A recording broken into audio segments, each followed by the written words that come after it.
بسم الله الرحمن الرحيم يا أيها المدثر قم فأنذر وربك فكبر وثيابك فطهر والرجز فاهجر ولا تمنن تستكثر ولربك فاصبر فإذا نقر في الناقور فذلك يومئذ يوم عسير على الكافرين غير يسير ذرني ومن خلقت وحيدا وجعلت له مالا ممدودا وبنين شهودا ومهدت له تمهيدا ثم يطمع أن أزيد كلا إنه كان لآياتنا عنيدا سأرهقه صعودا إنه فكر وقدر فقتل كيف قدر ثم قتل كيف قدر ثم نذر ثم عبس وبسر ثم أدبر واستكبر فقال إن هذا إلا سحر يؤثر إن هذا إلا قول البشر سأصليه سقر وما أدراك ما سقر لا تبقي ولا تذر لواحة للبشر عليها 19 وما جعلنا أصحاب النار إلا ملائكة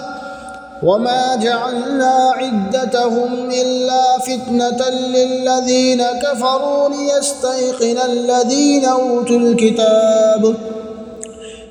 الكتاب ويزداد الذين آمنوا إيمانا ولا يرتاب الذين أوتوا الكتاب والمؤمنون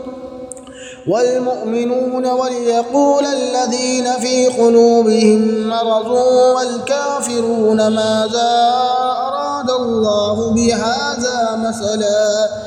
كذلك يضل الله من يشاء ويهدي من يشاء وما يعلم جنود ربك إلا هو وما هي إلا ذكرى للبشر كلا والقمر والليل إذ أدبر والصبح إذا أسفر إنها لإحدى الكبر نذيرا للبشر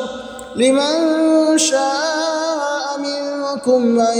يتقدم أو يتأخر كل نفس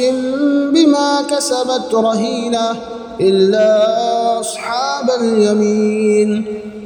في جنات يتساءلون عن المجرمين ما سلككم في سقر قالوا لم نك من المصلين ولم نك نطعم المسكين وكنا نخوض مع الخائضين وكنا نكذب بيوم الدين حتى أتانا اليقين فما تنفعهم شفاعة الشافعين فما لهم عن التذكرة معرضين كأنهم حمر مستنفرة فرت من قسورة بل يريد كل امرئ منهم أن يؤتى صحفا منشرة كلا بل لا يخافون الآخرة كلا إنه تذكرة فمن شاء ذكره وما يذكرون إلا أن يشاء الله هو أهل التقوى وأهل المغفرة